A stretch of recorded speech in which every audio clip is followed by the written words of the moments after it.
A lot of carvers will maintain their carving tools with a machine like this. It's effectively a high-speed grinder with two felt wheels that take an abrasive paste on each one instead of the normal grinding wheels, and the rotation is backwards like this so that you're not digging into the tool. The machines like this normally have a tool rest, or one on each end, and a sort of perspex shield here, and you should wear it with eye protection. This one has a little light which is quite helpful.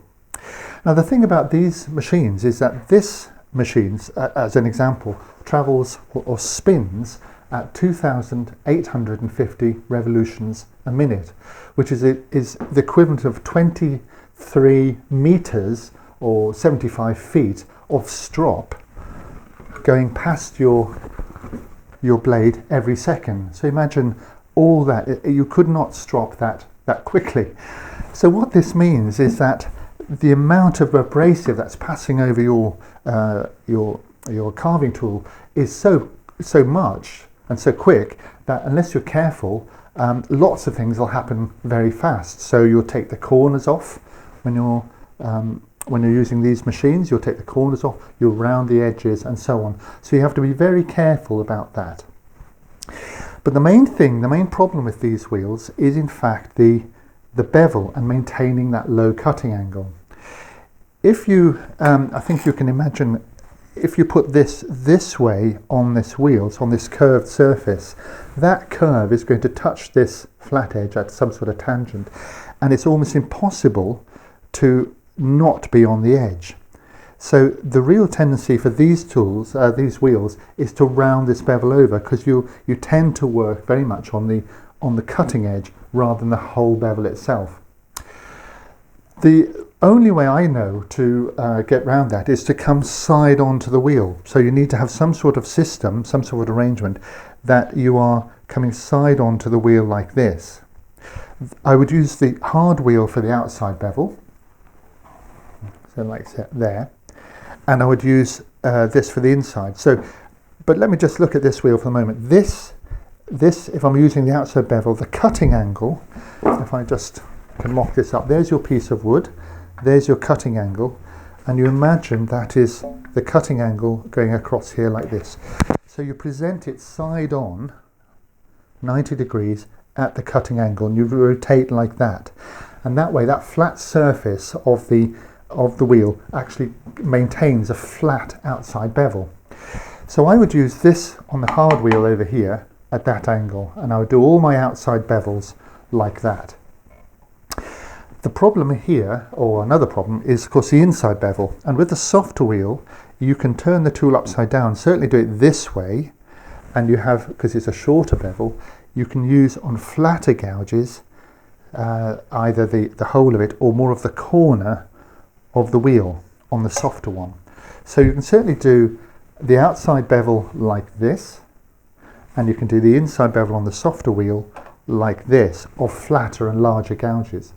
But when the gouges are narrower and deeper, then you can't get that on the wheel. So what I suggest you do is you mix the two together. So make yourself some strops that will fit smaller, more delicate tools on the inside that you can strop as you would normally. So you can strop on the inside with a slip strop, and you can do the outside bevel of these smaller tools on this on this hard wheel like that. So that's basically it. These will work quite well and be quite quick. Remember, it's very fast. It's got to be careful about the edge and the corner. It's also good for the outside bevel on the hard wheel. Bigger bevels, bigger tools, flatter tools on the softer wheel. Mix it with some slip strops on the inside, and always think about that low cutting angle.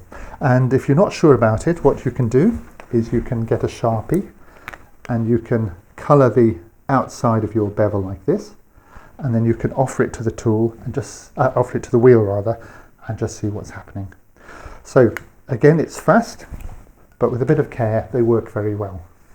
Let me give you a quick demonstration. So here's the hard wheel for the outside bevel.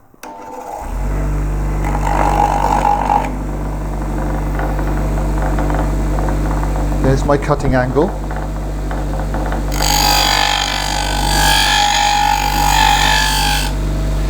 And for this tool, which is a bit narrower, my cutting angle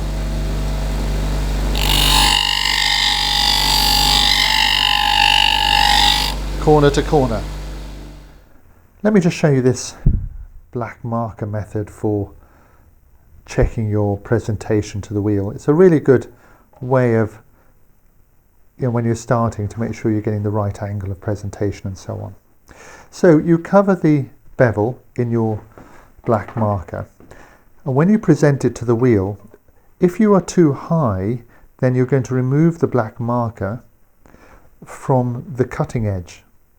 If you're too low, then you're going to remove it from the heel. So this can tell you the angle at which you're presenting. What you're trying to do is to get the whole of that bevel flat on this wheel at the cutting angle all at once.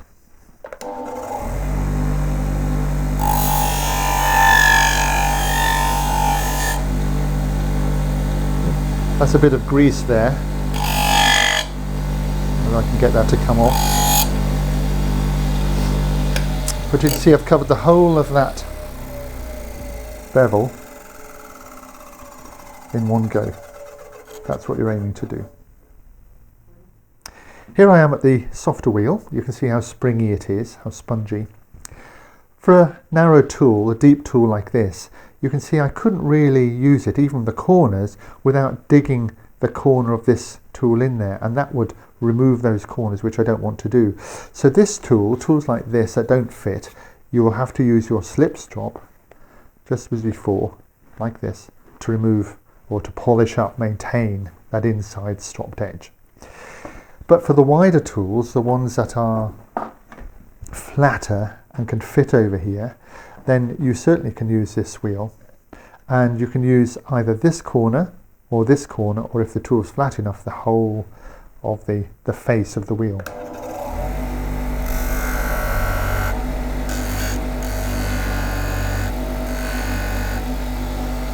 It doesn't take much to strop. You only need a few passes, and that's the inside bevel stropped. Maintaining your carving tools doesn't take a lot of time. It doesn't matter whether you're using a power system like this or stropping by hand, but it is important that you do it. It's part of the joy of carving. It produces good carvings when you have good, sharp tools all the time. What's really important, the last thing to say, is that you are trying to maintain that shape that you've commissioned the tool to. That's a low cutting angle, inside bevel, corners and so on. That's really an important point. And something like this, the machine, let me just warn you, it does take a bit of work to make sure that you get that right. Anyway, I hope that's been useful, and wish you all the best with your carving.